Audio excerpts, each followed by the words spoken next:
Please subscribe to the channel and press the bell icon so that you do not miss any update on our upcoming videos. So let's start the video.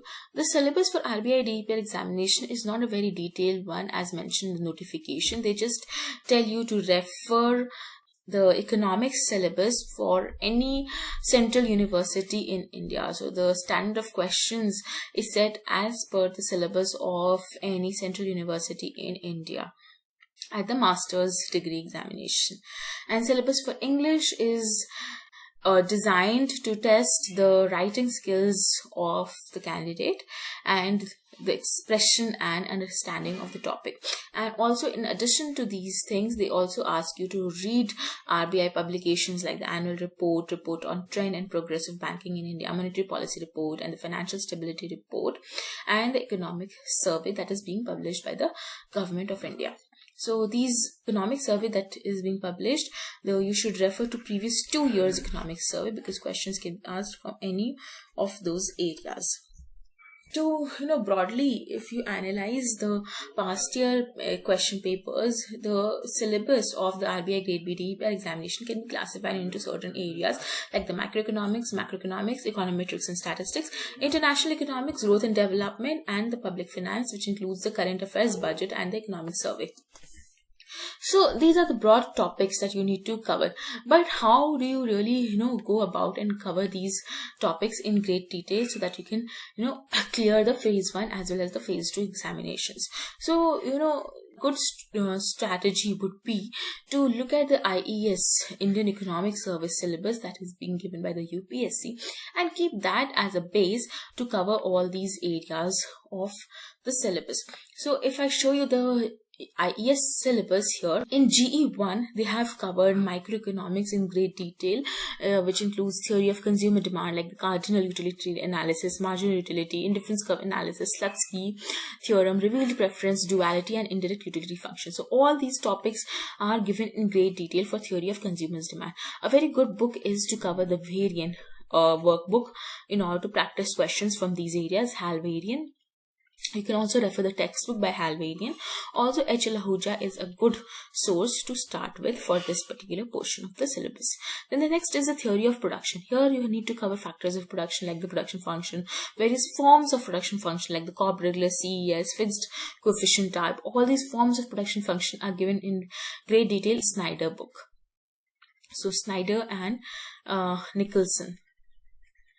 This book covers all these portions in very good great detail. You can cover this, or you can also refer H.L. Ahuja for this particular topic. Then theory of value like pricing under different market structures and public sector pricing, marginal cost pricing, all this is given in H.L. Ahuja. Theory of distribution can also be covered by H.L. Ahuja. And but although theory of distribution is not that important, a lot of questions may not be asked from this area. Major important areas are theory of consumer demand, theory of production, and theory of value.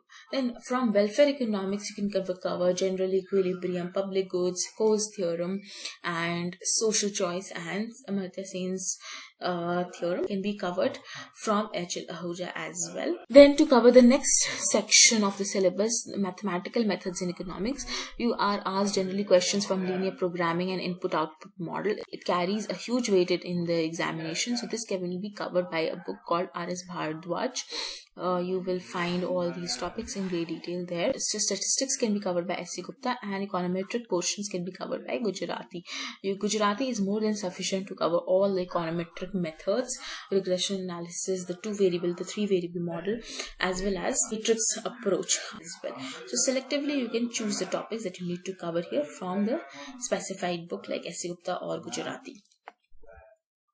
Then for macroeconomics, you can cover economic thought like mercantilism, classicals, physiocrats, Marxists, neoclassical schools of thought, and national income accounting is very well given in H.L. Ahuja.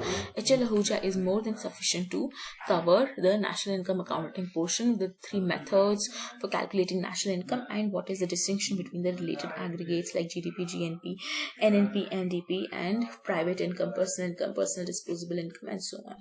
The theory of output, employment, inflation, money and finance. This is very well given in a very good book called the Freuen. Freud describes the various theories of determination of output and employment, as well as this is given in HL Ahuja. So we can first start with maybe Freud, and then for the topics that are not there in Freud, we can go through HL Ahuja for macroeconomics. Similarly, financial and capital market can be covered by M.Y. Khan book. Then economics, growth and development, this can be covered by M.L. Chingan. Chingan covers all the growth and development theories, and it is very concisely given, also 2 to 3 pages for each of the growth and development theories. For international economics, you can refer Salvatore.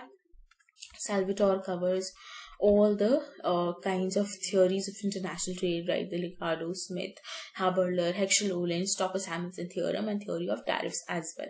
For balance of payments, also Salvatore can be covered, and global institutions like World Bank, IMF, WTO. For all these topics, you can simply do Google search and prepare concise notes.